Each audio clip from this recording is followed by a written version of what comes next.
subiu para afrontar o exército, a quem o matar o rei acumulará de grandes riquezas, lhe dará sua mulher, a filha, e a casa do seu pai isentará dos impostos em Israel. Então falou Davi aos homens que estavam consigo, dizendo: que fará aqueles homens que feriram esse filisteu e tirar a afronta de sobre Israel? Quem é, pois, esse circunciso filisteu para afrontar o exército do Deus vivo? E o povo lhe repetiu as mesmas palavras: assim fará o homem que o ferir. Ouvindo Eliabe, seu irmão mais velho, falar àqueles homens, acendeu-se a ira contra Davi e disse: por que descestes aqui? A quem deixastes aquelas poucas ovelhas no deserto? Bem conheço a tua presunção, a tua maldade. Descestes apenas para ver a peleja. Respondeu Davi: que fiz eu agora? Fiz somente uma pergunta. Desviando-se dele, virando as costas para o outro lado, e fez a mesma pergunta, e o povo tornou a responder como antes. Ouvindo as palavras que Davi falara, anunciaram-nas a Saul, que mandou chamá-lo. E Davi disse a Saul: não desfaleça o coração de ninguém por causa dele, teu servo irá pelejar contra os filisteus. Porém Saul disse a Davi: contra esse filisteu você não pode ir para pelejar com ele, pois tu és ainda moço, e ele é guerreiro desde a sua mocidade. Respondeu Davi a Saul: o teu servo apacentava as ovelhas do teu pai, quando veio um leão e um urso e tomou o cordeiro do rebanho, e eu saí após ele, o feri, o livrei o cordeiro da sua boca, levantando ele contra mim, agarrei pela barba e o feri e o matei. O teu servo matou tanto o leão como o urso. Esse incircunciso filisteu será como um deles, porquanto afronta o exército do Deus vivo. Disse mais Davi: o Senhor me livrou das mãos do leão e do urso, ele me livrará das mãos desse filisteu. Então disse Saul a Davi: vai-te e o Senhor seja contigo. Feche seus olhos por um instante. Pai, nós pedimos que a tua palavra alcance os nossos corações essa noite, que o teu espírito flua aqui, Senhor, que haja encontros sobrenaturais enquanto a tua palavra está sendo pregada, e que nosso coração se torne uma terra fértil para essa palavra, no nome de Jesus, amém. Amém. Amém.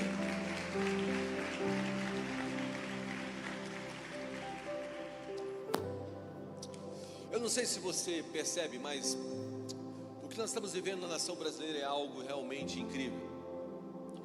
Eu também não sei se você já saiu do Brasil e foi para outra nação pregar o Evangelho, mas quando você sai do Brasil, você percebe o tamanho da onda que o Brasil está vivendo. Não é algo simples, e não é algo pequeno, é uma coisa maluca o que o Brasil está vivendo. Deus está soprando sobre a nossa nação. As profecias que foram liberadas sobre o Brasil nos anos 70, nos anos 80, elas estão literalmente vindo à tona agora. Existe um dado que diz que em 1940 o Brasil tinha apenas 3,7% de cristãos evangélicos. 1940. Hoje os dados apontam que nos próximos 7 anos a 10 anos nós seremos metade da população brasileira. Então nós saímos de um povo minoritário no Brasil para um povo majoritário. Existe uma mão de Deus no meio de tudo isso. E quando você sai do Brasil, você percebe que essa onda de poder, essa fome por Deus não é algo geral. Sim, Deus está fazendo algo ao redor do mundo, em todas as nações você vai encontrar focos de avivamento, mas é algo muito mais palpável, real e mensurável que Deus está fazendo na nação. Agora você viu descendo, nós tínhamos 5 estádios cheios. Nós fizemos uma conferência, logo depois nós tínhamos 11 mil jovens numa praça em Brasília.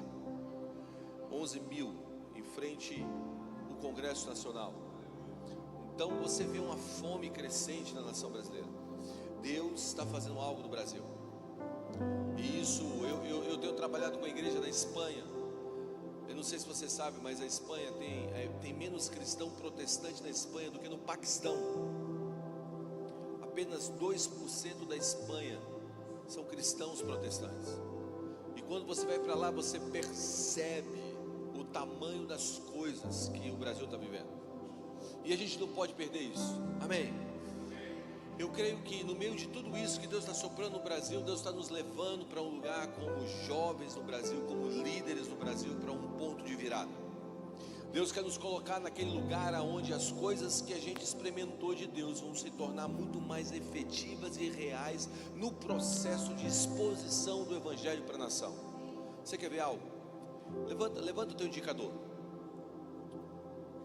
Teu indicador.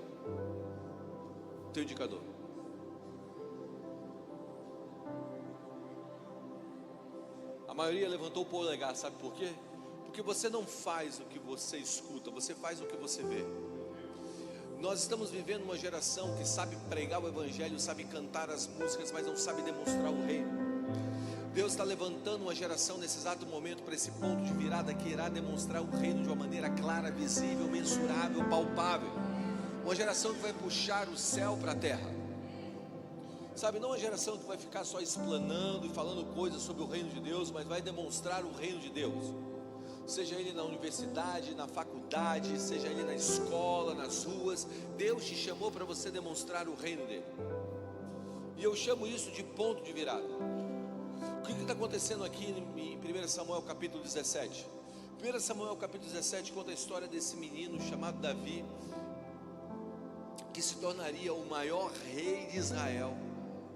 E agora Deus empurra ele para esse lugar que é o ponto de mudança da vida dele. Você sabe que mudou a vida de Davi aos olhos naturais? Não foi a unção de 1 Samuel capítulo 16.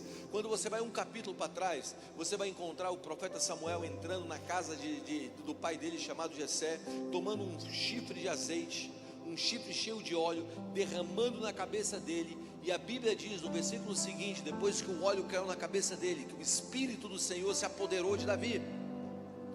Então o que está rolando?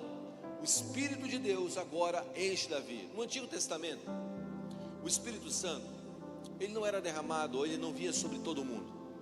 No Antigo Testamento ele vinha para cima de pessoas específicas, para missões específicas, para tempos específicos. Então a unção era derramada e o Espírito Santo vinha sobre pessoas específicas, para missões específicas e para tempos específicos. E o que acontece em 1 Samuel capítulo 16? O Espírito Santo cai sobre Davi para uma missão específica, ser rei, para um tempo específico, 33 anos. Foi o tempo do reinado de Davi. Para quê? Para construir a base espiritual da nação de Israel e levar a nação de Israel ao ápice da sua glória humana e da sua majestade. Então, esse menino aqui, Deus estava prestes a expor esse menino em 1 Samuel capítulo 17, mas no capítulo 16 a unção caiu sobre a vida dele. E é engraçado, pensa assim, talvez a unção caiu sobre a vida dele num domingo. O que Davi estava fazendo no sábado antes de ser ungido? Pastoreando as ovelhas do seu pai. E o que Davi fez na segunda, depois de ser ungido no domingo? Continuou pastoreando as ovelhas do seu pai. A vida de Davi aparentemente não mudou depois da unção. Escuta o que eu vou te dizer. Você vai receber uma unção nesses dias, mas talvez a tua vida não mude aparentemente na segunda, ou na quarta, ou na quinta, depois desse período que você está retirado aqui. Mas já existe uma unção sobre você. Amém? Já existe um espírito fluindo sobre você.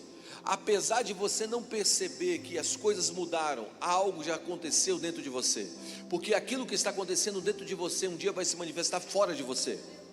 A presença de Deus está crescendo dentro de nós, um dia vai se manifestar fora de nós. É como Maria. Maria estava grávida do Senhor, aparentemente aos olhos de todos, ninguém sabia que ela estava grávida, mas um dia Jesus começou a crescer dentro dela, que não coube mais dentro dela, e agora teve que vir para fora dela. E esse Jesus que veio para fora dela, agora começa a tocar o mundo todo que está ao redor dele, e depois as nações da terra. Sabe, a unção é assim. Agora, entenda algo. Tudo que Deus vai fazer na tua vida, Ele vai fazer através de processos. Processos é a maneira pelo qual Deus trabalha em você, para que um dia você possa conviver com o peso do favor dEle. Então Deus trabalha em você com processos, para um dia te levar para aquele lugar que Ele sonhou. O que eu quero te propor é o seguinte: Deus não está preparando uma promessa para você, Deus está preparando você para a promessa. Deus não está te dando uma unção apenas, Deus está te preparando para essa unção. Não é só uma unção que vem sobre você, é o preparo para você carregar essa unção. Por isso, Davi foi ungido em 1 Samuel capítulo 16, e a vida dele não mudou. Você sabe o que ia mudar a vida de Davi para sempre? Você sabe o que ia fazer, levar ele ao ponto de virada? Você sabe o que ia expor Davi para a nação de Israel? Era um gigante. O gigante era uma bênção de Deus disfarçada para promover Davi diante da nação. O ministério público de Davi começa depois daquela pedrada na cabeça do gigante. O que eu quero te propor é o seguinte, que muitas vezes nós estamos num lugar que a gente acha que gigantes são enviados pelo diabo, e nem sempre. Gigantes foram feitos para morrer nas nossas mãos, e gigantes é um plano de Deus de promoção. Todas as vezes que aparece um gigante na tua frente, na verdade, por trás desse gigante existe um plano de promoção de Deus. Então Deus derrama unção sobre a vida de Davi, 1 Samuel capítulo 16, e a vida de Davi não muda aos olhos naturais diante de ninguém, mas no capítulo 17, depois da derrubada do gigante, a vida de Davi muda completamente. Você pode ter uma unção sobre você, você pode carregar a unção, mas só depois que você derruba um gigante, que Deus te promove para uma nação. O chamado nacional de Davi começa naquele vale de Elá, diante daquela batalha que ele não sabia nem que iria lutar. E eu acredito que Deus está levando a gente para um ponto de virada, para esse lugar onde as coisas que eram já não são mais. Talvez você está vivendo a tua vida normal, uma unção sobre você, e agora começa o tempo do gigante. Mas o tempo do gigante é um presente de Deus, porque Deus dá presentes em embrulhos estranhos. Os presentes de Deus aparecem em embrulhos estranhos. Vocês estão comigo? E o que eu quero propor para você é que Davi viveu a virada da vida dele com aquele gigante, mas o que colocou Davi no ponto de virada foi um processo de vencer 5 vozes. Sabe, eu conversando com líderes ao redor do mundo, Deus me deu o privilégio de ter muitos amigos ao redor do mundo. Eu observei algo, que todos os líderes que se tornaram homens com expressão nacional ou global, eles tiveram que vencer essas mesmas 5 vozes que Davi venceu. Talvez você fale assim para mim: eu sou muito novo, Guga. Cara, eu estou só tentando sobreviver, só estou vivendo a vida, a vibe, o vento. Eu só estou no fluxo da parada. Tá indo para lá, eu vou junto. Mas eu digo para você, Deus não tem um chamado de manada para você, Deus tem um chamado pessoal a você. E hoje eu quero propor algo, que se você vencer essas 5 vozes, se você souber lidar com essas 5 vozes, Deus vai te promover. Sabe, eu estava conversando com líderes como o pastor Bill Johnson, como o Chris Veldo, que é meu amigo pessoal, como Benny Liberty do Jesus Culture, sabe, como homens de Deus ao redor do planeta. E todos eles, quando a gente conversava, eu percebia que eles tiveram que vencer essas 5 vozes. E hoje eu quero te entregar esse negócio, porque Deus quer te levar a um ponto de virada. Mas para você chegar ao ponto de virada, você vai ter que vencer essas 5 vozes. Essas 5 vozes são como o fogo do teste para alcançar o chamado, para viver o propósito. Hoje Deus quer te levar a um chamado, a viver aquilo que Ele tem como algo específico para a sua vida. Então, a primeira voz é aquilo que eu chamo a voz do orgulho, que é a conversa com o pai. É a conversa de Davi com o pai dele, está no versículo 17 do capítulo 17 que nós lemos. Olha o que diz o versículo 17: Disse Jessé a Davi, o seu filho: Leva-te, peço, para os teus irmãos uma efa de trigo tostado, esses 10 pães, corre para o acampamento dos teus irmãos, porém esses 10 queijos leva ao comandante de 1000, visitará os teus irmãos, vê se eles estão bem, e traga prova de como eles passam para mim. O que está rolando aqui? Jessé, pai de Davi, chama ele e fala assim: filho, vem aqui, eu tenho uma missão para você. E a missão é simples: você vai pegar esses 10 queijos, esses 10 pães, e você vai levar para o campo de batalha, você vai levar para os teus irmãos, e você vai levar esse mantimento também para o capitão. Essa era a missão. A missão de Davi era ser um iFood mineiro, era enviar ele para levar pães e queijos. E agora ele vai nessa missão. Agora, imagina se Davi vira para o pai dele e fala assim: pai, deixa eu te falar uma parada. Você não está ligado o que aconteceu no capítulo 16 da minha vida? Sabe o que aconteceu no capítulo 16 da minha vida? Você nem me chamou para aquela reunião, aí foram lá, me buscaram, porque a reunião ia azedar. O profeta falou que ninguém ia comer, e crente sem comer é um problema. O que você vai fazer aqui depois que você terminar aqui? O que você fez antes de vir para cá? Você comeu. E aí eu fico imaginando lá todo mundo, é uma coisa meio de gangster assim, cara. A mesa posta e o Samuel dizendo: ninguém vai sentar nessa mesa. E aí a comida saindo fumacinha assim. E os filhos lá de Jessé, Eliabe e todos os outros lá ao redor da mesa, olhando para a comida. É uma coisa meio de gangster assim, né? Samuel meio gangster assim. E aí, imagina Davi falando: olha só. E aí eu entrei naquela reunião. O profeta lá, o velho, pegou lá o chifre, derramou na minha cabeça lá aquele óleo. O Espírito entrou em mim. E ele disse que eu sou rei. Vamos lá, pai, sério, você acha que rei leva pães e queijos para os seus irmãos? Imagina se ele está tendo essa conversa, cara. Você acha que realmente rei foi feito para levar pães e queijos para um campo de batalha para servir os irmãos?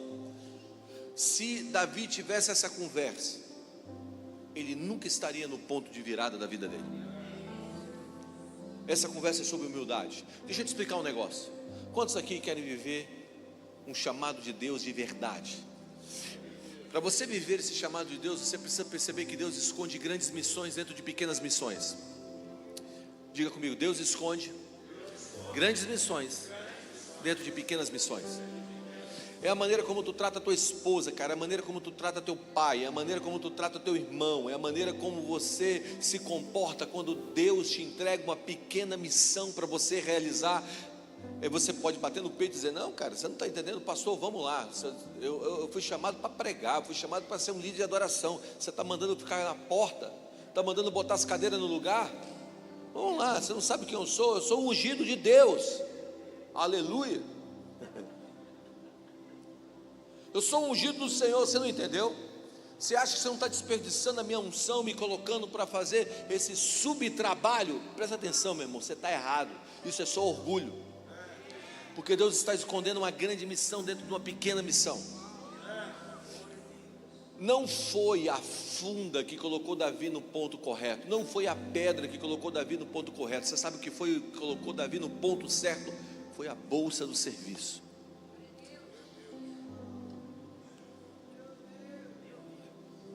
O que vai te colocar naquele lugar aonde realmente Deus tem para você é você servir. Cara, eu me lembro, eu viajei 5 anos com o Randy Clark, e eu estava numa das viagens com ele, e aí ele sempre me dava uma palavra para me pregar. Eu liderava adoração, eu tinha um cabelo comprido, e eu sempre liderava, e na última sessão, penúltima sessão, ele me dava uma palavra para pregar. Para quem não sabe quem é o Randy Clark, é um cara que é muito usado por Deus para cura. Ele foi um dos homens que Deus usou em um derramar que aconteceu em Toronto, no Canadá, e esse negócio se espalhou pelo mundo.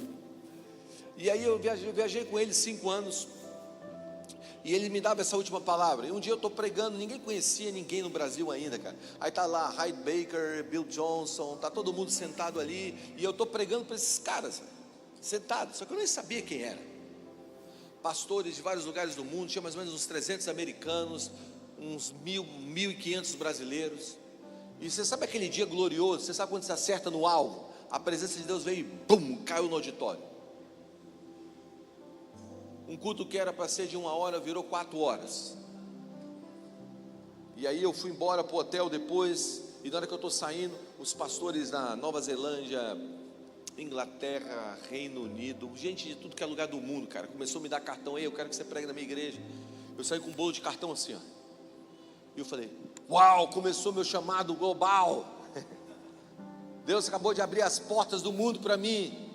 E eu peguei, botei os cartões no bolso e estou indo para o hotel. Cheguei no hotel, estou no hall do hotel. Tinha um cara que ainda anda com um Randy Clark chamado Tom Jones. E aí eu estou no hotel assim, ele falou, aí eu estou entrando no hotel, no hall do hotel, agradecendo a Deus por aquela sessão. Aí o Tom vira para mim e fala assim: ei, Guga, vem aqui. Tem como a gente tomar um café aqui rapidinho aqui no hall aqui? Aí eu: claro, Tom. Aí eu sentei com ele assim no café, aqueles café de hall de hotel. Aí ele vira para mim e fala assim: foi poderoso hoje, hein? Eu: pô, glória a Deus, Tom. Pô, a presença de Deus veio, né? Pô, glória a Deus, Tom. Tu viu aquela mulher? O tanto que ela ficou cheia do Espírito Santo. Pô, eu vi, glória a Deus, Tom. Ele disse: mas eu posso te falar algo? Eu falei assim: claro, você pode falar o que você quiser, cara. Ele me disse assim: você está vendo aquele homem? Era o Range, ele estava passando. Eu quero te dar um conselho. Eu sei que dezenas de pessoas te deram cartões hoje, te convidando para vários lugares, mas Deus te colocou aqui para você servir aquele homem por um tempo. Eu vou te dar um conselho: carrega a mala dele. Você vai ganhar muito mais do que ficar indo para as nações. Cheguei no quarto do hotel, rasguei todos os cartões, joguei no vaso da descarga e carreguei a mala daquele homem por anos. Escuta o que eu vou te dizer. A primeira lição que Deus quer te dar é sobre humildade. A primeira lição que Deus quer te dar é sobre ter um coração de serviço. Sabe, eu recebo uma média de 40 convites por semana, para vários lugares do Brasil, para vários lugares do mundo. Se eu quiser, eu viajo 365 dias do ano.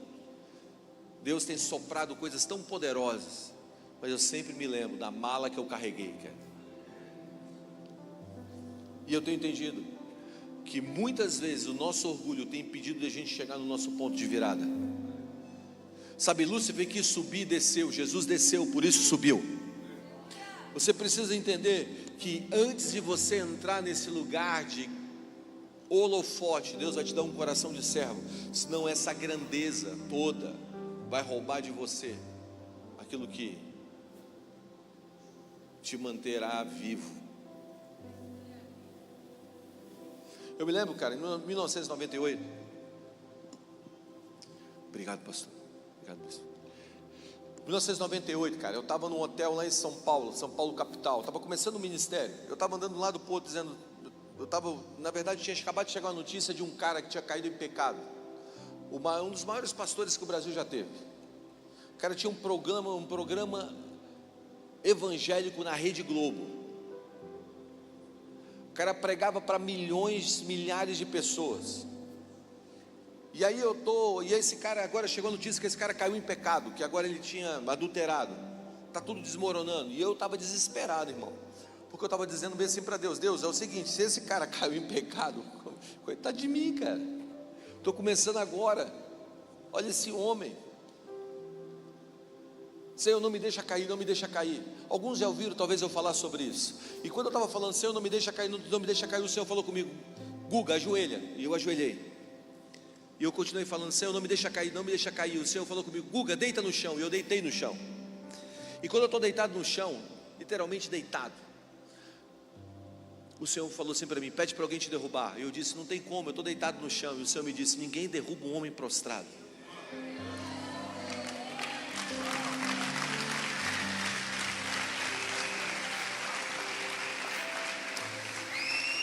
Mateus 5,5 diz: bem-aventurados os humildes, pois eles receberão a terra por herança. Provérbios 29:23 diz: o orgulho do homem humilha, mas o espírito humilde obtém honra. Provérbios 22:4 diz: a recompensa do humilde e o temor do Senhor são as riquezas, a honra e a vida. Tiago capítulo 4 versículo 6 diz: antes Deus dá mais graça ao humilde, mas Deus resiste ao soberbo. Bulufas para o teu dom, cara. O que você precisa de verdade não é se mover pelo dom, é se mover pela humildade. Sabe, eu tenho visto muita gente cheio de dom hoje indo para o saco, cara. 2025 para mim foi um ano de sentar com pastores ao redor do Brasil que se quebraram. Pregavam muito, se moviam em dons de sinais, prodígios e maravilhas alguns, outros tinham dons proféticos. Cara, e isso não evitou a queda deles. Escuta o que eu estou te dizendo. Deus quer levantar uma geração e quer que essa geração continue em pé. Nós precisamos novamente de pessoas que não se tornem apenas influentes. Deus quer levantar pessoas que se tornem colunas, que sustentem a pressão que o Brasil vai viver. Pessoas jovens que vão sustentar que daqui a 5, 10 anos eles vão estar aí, daqui a 20 anos eles vão estar aí, daqui a 50 anos eles vão estar aí. E se o Senhor Jesus não voltar, ou eles não partirem para a glória, daqui a 80 anos eles vão estar aí, íntegros, segurando.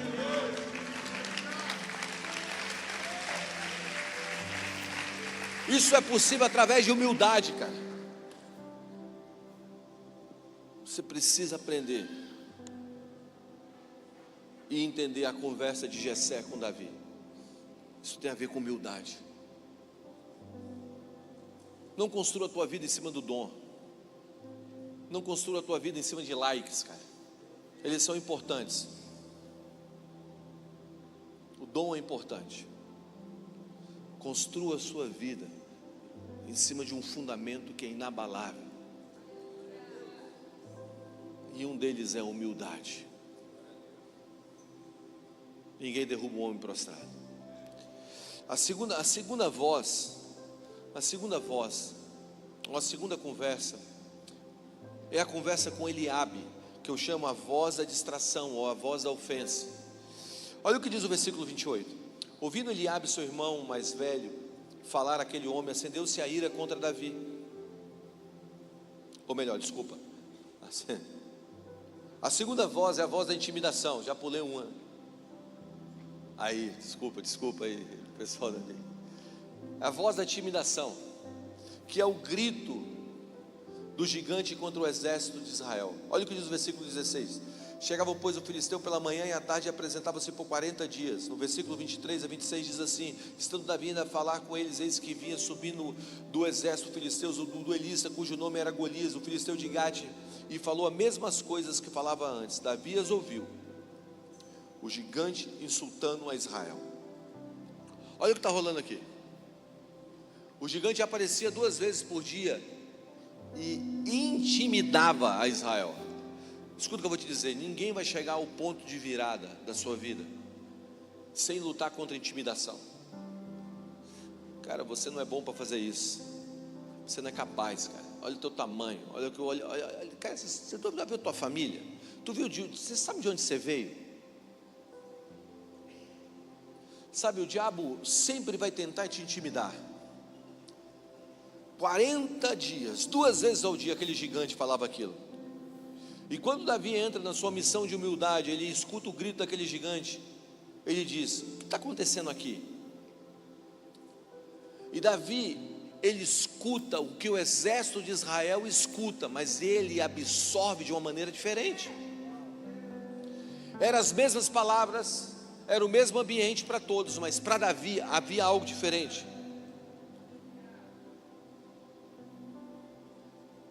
Davi diz assim: o que eu ganho se esse gigante cair? Aqui você vê que ele estava escutando a coisa de uma maneira diferente. O que eu ganho se esse gigante cair?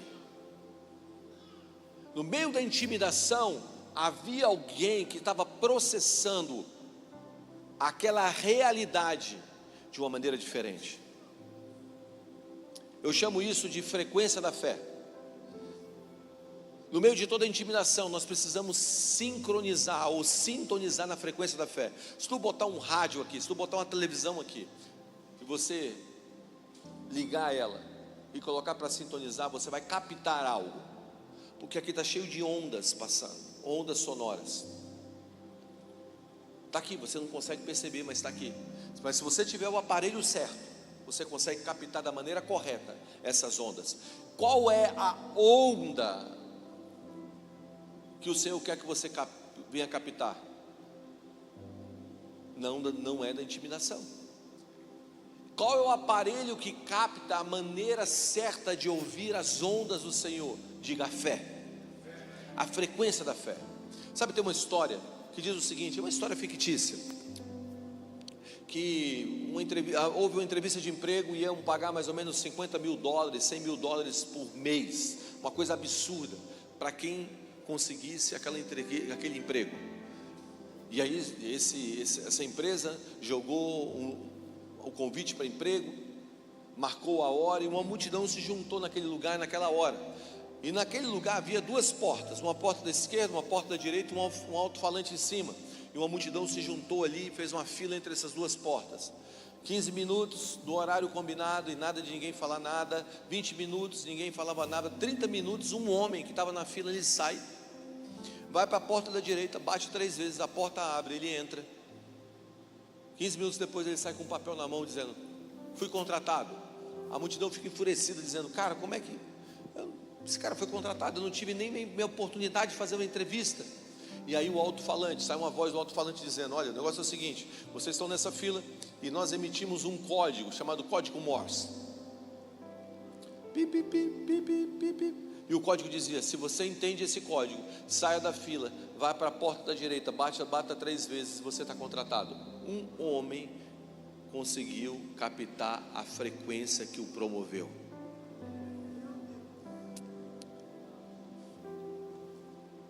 Talvez você esteja ouvindo as mesmas coisas, as mesmas ameaças, mas talvez o teu irmão esteja escutando diferente, porque ele está na frequência da fé. Escuta o que eu vou te dizer, cara. Deus não responde lamento, Deus responde fé.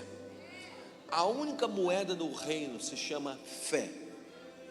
A fé é como um músculo, que quanto mais você se exercita, mais fica forte. O que você precisa? De fé. Amém? Amém? No meio de toda essa pressão que o Brasil está vivendo, Deus está dizendo: eu vou trazer um avivamento a essa cidade. No meio de toda a loucura que nós estamos passando econômica, Deus está dizendo: eu vou prosperar essa nação. Alguém precisa entrar na frequência da fé. A terceira voz é a voz da distração, a voz da ofensa. Eu antecipei ela, né? Que é a conversa com Eliabe. É o que diz o versículo 28. Ouvindo Eliabe, seu irmão mais velho, falar, aquele homem acendeu-se a ira contra Davi e disse: por que desceste daqui? A quem deixaste aquelas poucas ovelhas no deserto? Bem conheço a tua presunção, a tua maldade. Desceste apenas para ver a peleja. Respondeu Davi: que fiz eu agora? Fiz somente uma pergunta. Desviando-se, virando as costas para o outro lado, perguntou a mesma coisa, e o povo retornou a responder como dantes. O que está rolando aqui? Davi está no campo de batalha, na missão da humildade, na frequência da fé. E agora o irmão dele, o irmão mais velho, se levanta contra ele e tenta ofender. Diga: a ofensa é uma distração. O coração ofendido é um coração distraído. E aqui, quando Eliabe está tentando ofender Davi, Davi faz um movimento poderoso. A Bíblia fala que ele vira as costas, ele vira para o outro lado. Ele vira as costas, versículo 30. Desviou-se dele para o outro lado e falou a mesma coisa. Você sabe que desviar aqui não é desprezar. Desviar aqui é dizer: eu sei contra quem eu tenho que lutar, e não é contra você. Eu fui chamado para defender você, Eliabe. A minha guerra é contra aquele gigante. Ninguém vai fazer algo grande, ninguém vai chegar num ponto de viradas sem ter ofensa envolvida. Todos nós vamos ser ofendidos. Sabe, não existe um dia sequer que eu não poste alguma coisa nesse negócio chamado Instagram que nego não me xingue. As pessoas me xingam o tempo inteiro. Eu posso mostrar para vocês.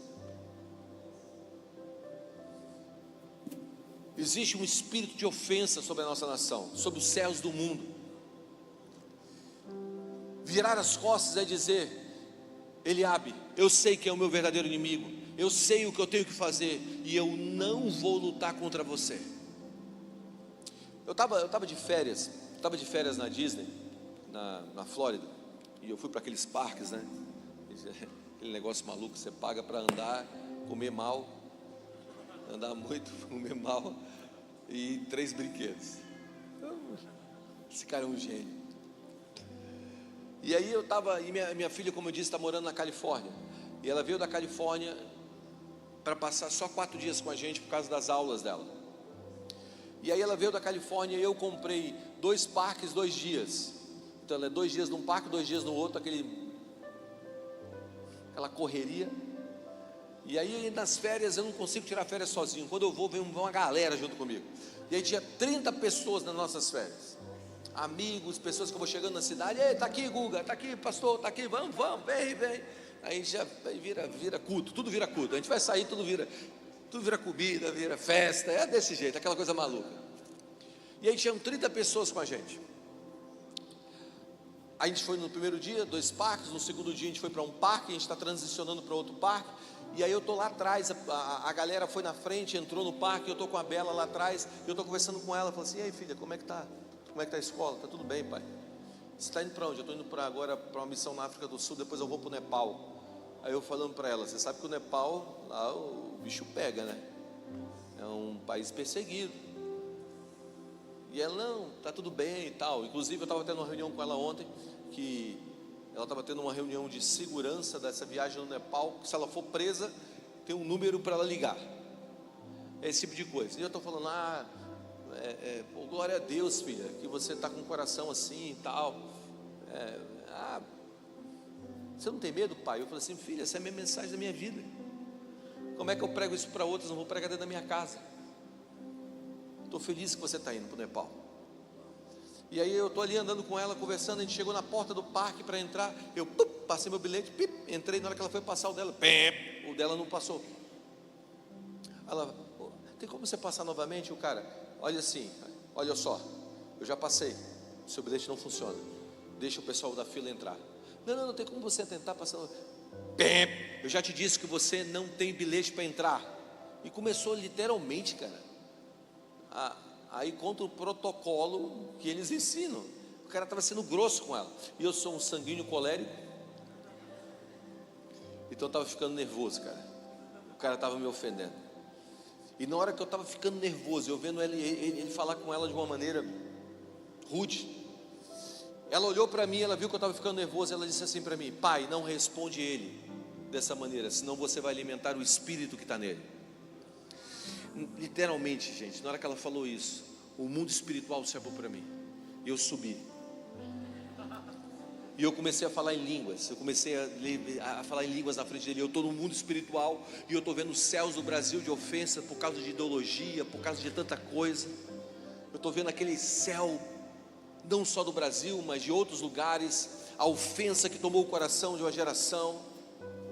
Pessoas ofendidas com líderes, com pastores, com amigos, com família, que deveria lutar outras guerras, mas estão lutando as guerras contra a esposa, contra o esposo, contra o pai, contra os irmãos. E eu estou lá em cima, e eu estou vendo tudo aquilo, e o Senhor está me falando sobre o movimento dos diferentes. O Senhor me leva a Ezequiel, no Vale dos Ossos Secos, e Deus me fala, olha o que aconteceu lá, Gustavo. Quando o profeta profetiza, há um barulho. Qual era o barulho? O barulho era o barulho dos ossos tentando se achar. Se lembra desse barulho? Agora esse osso aqui, ele estava procurando esse osso aqui, e esse osso estava procurando esse osso estava procurando esse osso. Esse osso não estava procurando outro osso igual, ele estava procurando um osso diferente. E o Senhor me disse, se você suportar o barulho dos diferentes, um dia você vai ter um exército. E aí eu estou recebendo essa palavra, eu estou falando em línguas, eu estou nesse lugar em Deus. E aí o cara fala assim para ela, vai ali e resolve outro lugar. E ela foi para um outro guest, chegou lá, tinha uma menina da Venezuela. Ela entrega o bilhete, a menina, ela é toda leve, né? Oi, tudo bem, tem como você resolver o problema? Lógico, tem. E aí escreveu lá, deu um bilhete para ela, ela pegou, voltou para o mesmo cara, entrou. Na hora que ela entra, tem um outro cara que viu esse homem ofendendo a minha filha. E ela, obrigado por deixar eu entrar. Aí ele falou assim, vem aqui, eu vi que você agiu super bem quando o rapaz estava falando com você, rude, eu quero te pedir perdão por isso, vem aqui comigo. Levou ela para um outro lugar dentro do parque, e aí tinha um computador e tinha uma impressora, ela começou a escrever. E ele perguntou, quantas pessoas vocês estão? Ela 30, ela 30? 30. E aí começou a imprimir a impressora. Terminou de imprimir, ela pega um bolo de papel e falava assim para ela, isso aqui é uma promoção para você, por você não ter ficado ofendida. São 60 fast pass. Se você fizer um cálculo simples, cada um custa mais ou menos R$800. Isso aqui é para você, que eu vi que você agiu super bem quando aquele homem estava sendo rude com você. Aí o Senhor me disse na mesma hora, se você não deu o seu coração para ofensa e não se distrair com essas coisas, eu vou te promover.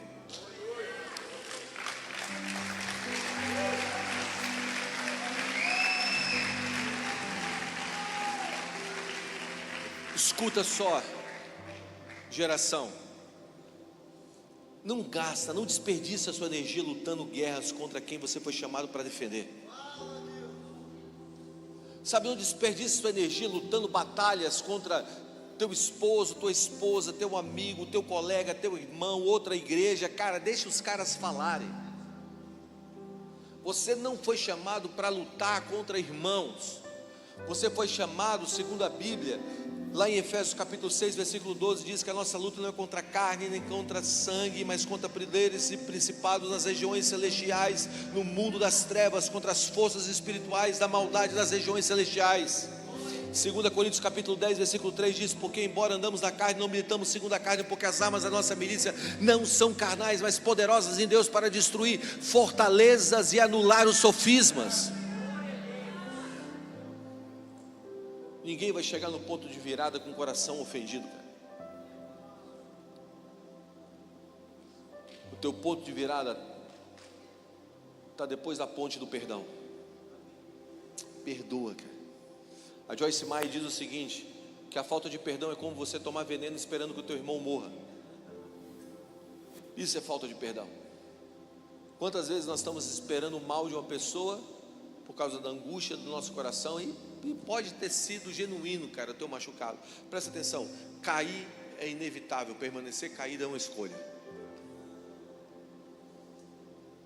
Levanta, sacode o pó. É hora de você se mover para os planos de Deus. A quarta voz é a voz do passado. Todo mundo vai ter que aprender a lidar com o passado. E muitas vezes o teu passado não é bonitinho, mas todo mundo vai ter que aprender a lidar com o passado. Olha o que diz o versículo, que é a conversa com Saul. Olha o que diz o versículo 31. Ouvindo as palavras de Davi, ouvindo as palavras que Davi falara, anunciaram a Saul, que mandou chamá-lo. Davi disse a Saul: não desfaleça o teu coração de ninguém por causa dele, ó rei. O teu servo irá lutar contra esse filisteu.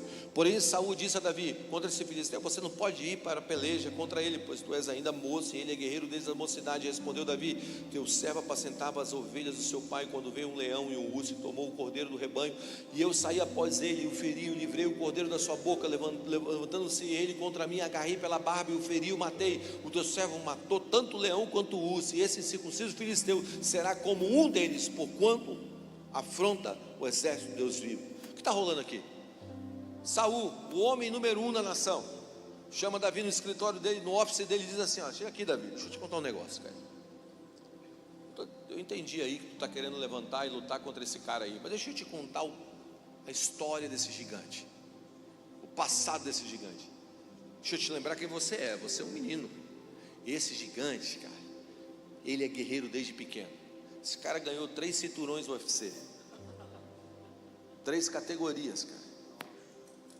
Esse cara zerou todo mundo. É o John Jones. Esse cara é o cara. E você, quem é você, Davi? Escuta o que eu vou te dizer nessa noite. Eu não sei você, mas eu estou cansado de ficar ouvindo histórias sobre gigantes. Alguém precisa se levantar nessa nação e começar a contar as histórias sobre Deus. Alguém precisa se levantar nessa nação e começar a contar as histórias sobre quem Deus é e o que Ele faz.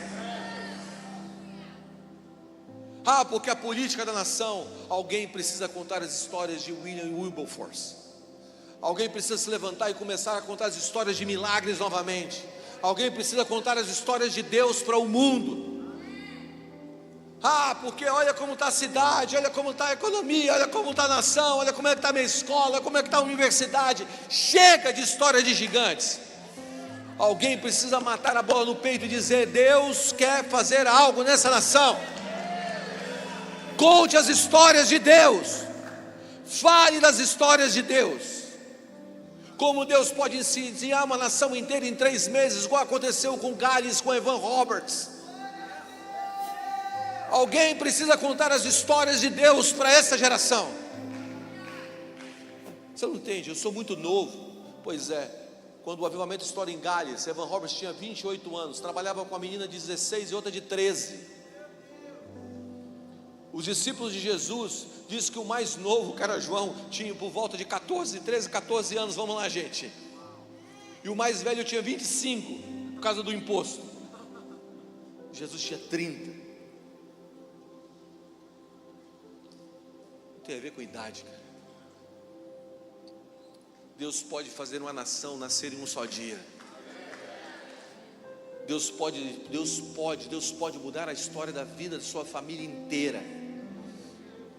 Eu tenho entendido que os homens que mais influenciam o mundo são os homens que causam maior esperança. Se você causar uma atmosfera de esperança, escuta o que eu estou te dizendo, Deus vai mudar essa geração.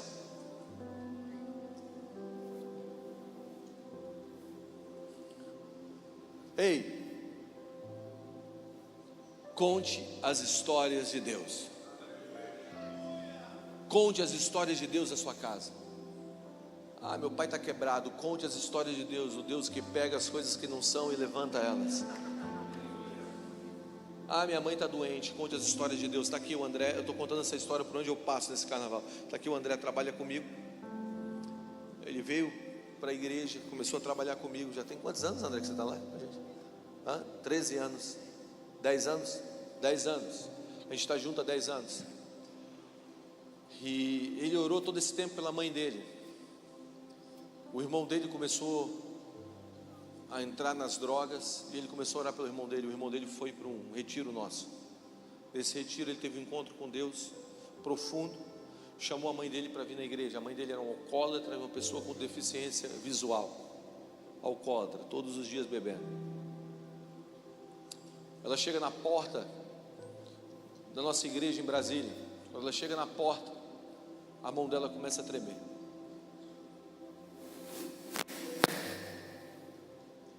Ela segura a mão, o que está acontecendo comigo? Entra, senta, o corpo dela começa a chacoalhar no culto, a mão dela, ela está tremendo no culto. E no final da ministração da palavra eu faço um apelo, ela vem para frente, e quando ela chega na frente, ela vê uma luz, um fogo entrando no alto da cabeça dela, e lambendo o corpo dela inteiro. E ela cai. Primeira vez que ela foi na igreja. Quando ela levanta, ela abre os olhos. Ela não enxergava, ela tinha deficiência visual, enxergava pouco. Ela começa a ler as letras.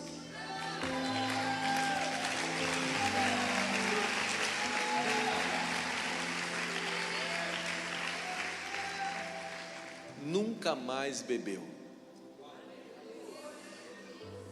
Foi liberta do alcoolismo. Alguém precisa contar as histórias de Deus. Eu estava na Universidade Federal do Amazonas. Disse que o pior lugar para se pregar no Brasil é dentro de uma universidade. Pois é, eu estava pregando dentro de uma universidade. 5.000 jovens, cara.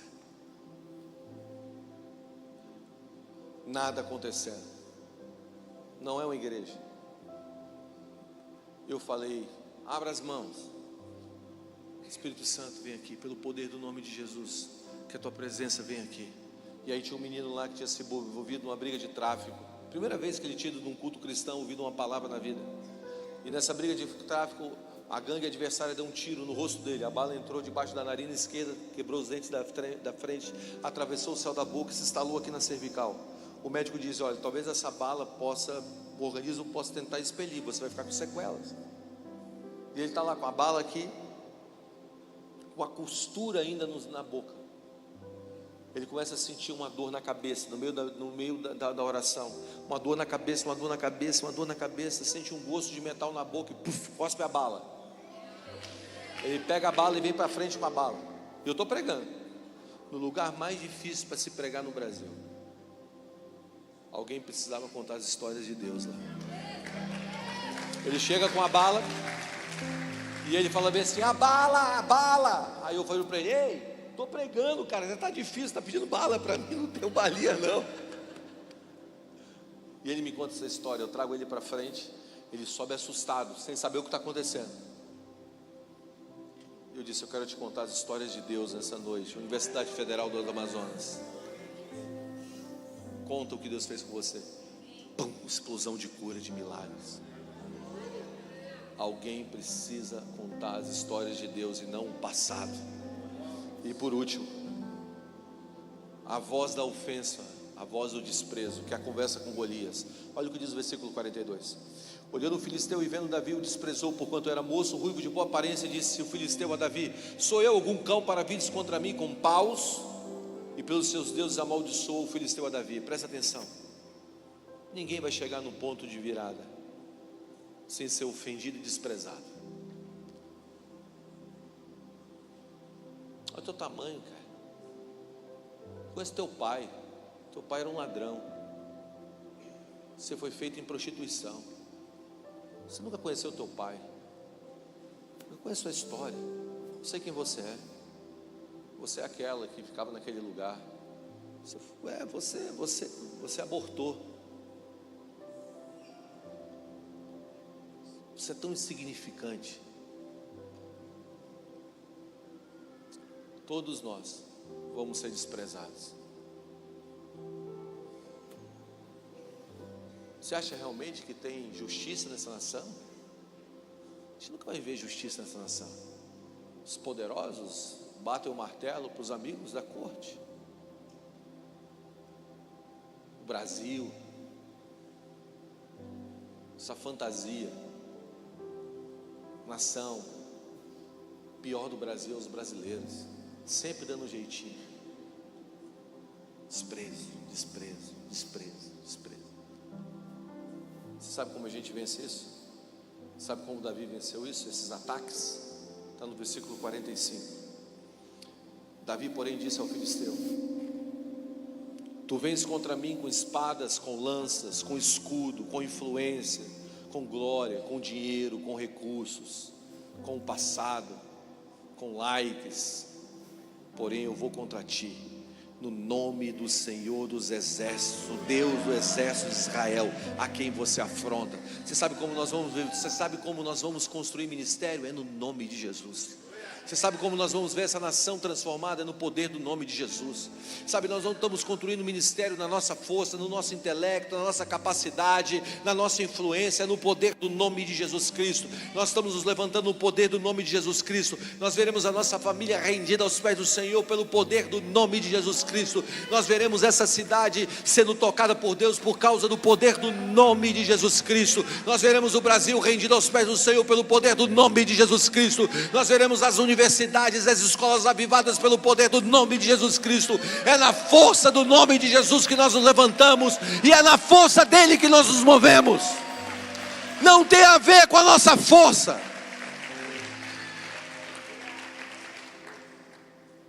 Não tem a ver com a tua força, cara. Lembra que eram apenas pescadores. Lembra que só havia um que era de Iscariotes, e ele não foi até o fim. Eram apenas 11 pescadores. Lembra que Deus continua chamando as coisas loucas para confundir as sábias, que não tem a ver com a tua capacidade, com o teu intelecto, com a tua capacidade de oratória. Presta atenção, tudo isso tem um lugar, mas não é no primeiro plano. É no poder do nome de Jesus. Não existe nada acima do nome desse homem. Filipenses capítulo 2, versículo 9 diz: pelo que também Deus o exaltou sobremaneira, dando a ele um nome que está acima de todo nome que se nomeia, para que no nome de Jesus se dobre todo joelho nos céus, na terra e debaixo da terra, e toda língua confesse que Jesus Cristo é o Senhor, para a glória de Deus Pai.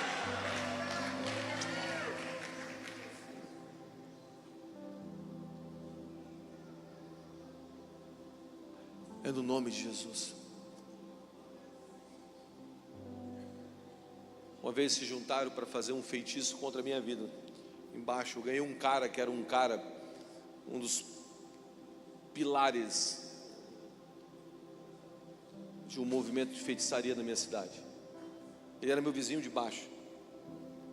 Eu ganhei esse cara para Jesus. Os caras se reuniram, foram para baixo da minha casa e ficaram jogando um monte de mandinga, falando um monte de coisa. Eu enchi um balde de pinho só e dei banho neles. Sério? Você vai morrer. Eu disse para eles: olha, é o seguinte, é simples. Se vocês conseguirem passar o poder do nome de Jesus Cristo, vocês podem. Sabe, existe muita coisa que está se levantando contra a tua vida, e muita coisa que você está querendo fazer na força do seu braço, cara. É o nome de Jesus. Fazer ministério nisso aqui, ó, cansa muito. Agora pensa assim, para a gente encerrar. Combinaram, hein? Vale de Elá, exército filisteu, povo de Israel, um gigante e um garoto. Silêncio. A guerra pela libertação ou escravidão. Imagina o silêncio no Vale de Elá. E aí aparece aquele menino,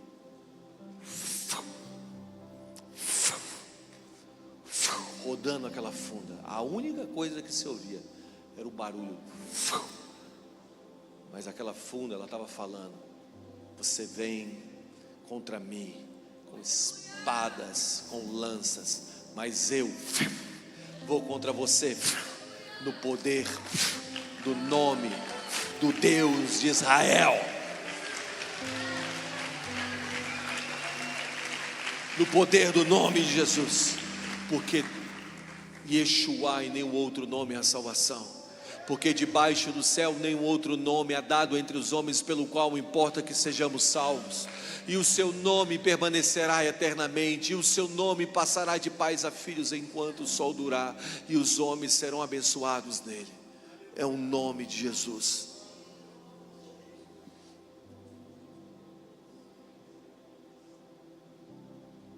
Nós vamos fazer coisas extraordinárias, gloriosas. Cegos, alcoólatras vão voltar a ver, serem libertos. Mas não tem a ver com talento, cara. Tem a ver com o poder do nome dele.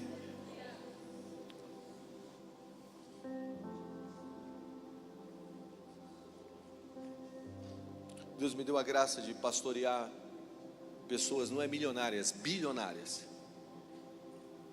Pessoas que realmente administram bilhões.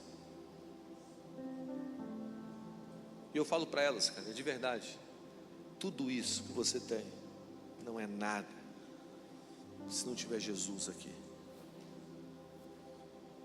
Políticos, o prédio da igreja que eu pastoreio fica entre o Congresso Nacional e a casa do presidente. O presidente, para ir para a casa dele, passa em frente no nosso prédio. Dezenas de pessoas influentes no governo, políticos, estão lá. E eu continuo dizendo: não é a força do seu braço, não é o teu dinheiro, não é a tua influência que vai mudar essa nação. É o poder do nome de Jesus Cristo. Se coloque em pé nessa noite.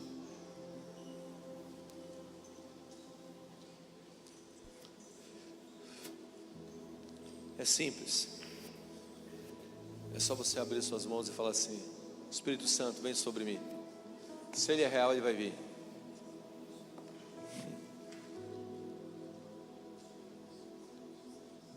É simples.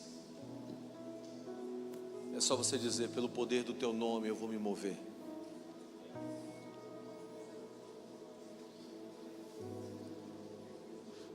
Sabe, eu estava na Espanha, cara, estavam dizendo que aquele lugar nada ia acontecer, e a gente estava lá, eu e o André, e um grupo de líderes junto com a gente.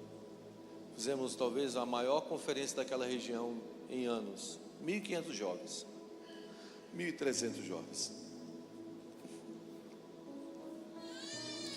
Quando eu subi para pregar, eu não consegui pregar, por 4 horas, nós vimos uma onda de milagres e libertação acontecendo naquele auditório. Pessoas surdas ouviram, as pessoas caindo endemoniadas. Não tinha a ver com a gente. Você sabe quando não tem a ver com você, você está dizendo assim: Senhor, o Senhor me deixa atrapalhar esse negócio. O poder do nome de Jesus entrou naquele lugar. Agora eu estou voltando lá em abril, 5.000 jovens, na conferência de um amigo meu, um menino que eu estou começando a discipular ele, chamado Jorge. Estava com a gente no Builders agora em Brasília. Isso é inacreditável, cara. Diziam que nada ia acontecer na Europa. Eu estou indo para lá direto. Deus está fazendo algo. Sabe por quê? Porque não existe nenhum nome maior do que o nome de Jesus.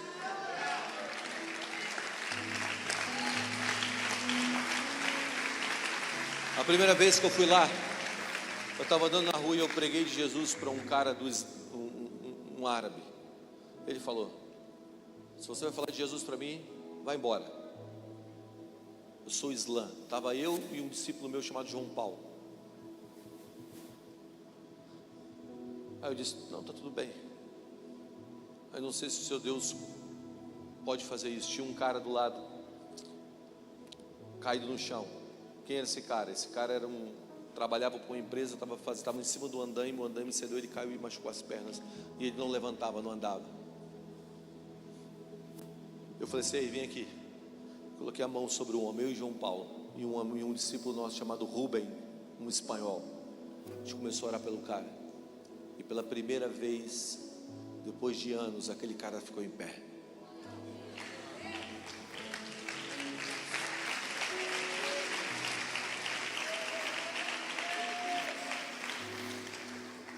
Não tem a ver com a gente, cara. Tem a ver com o poder do nome de Jesus.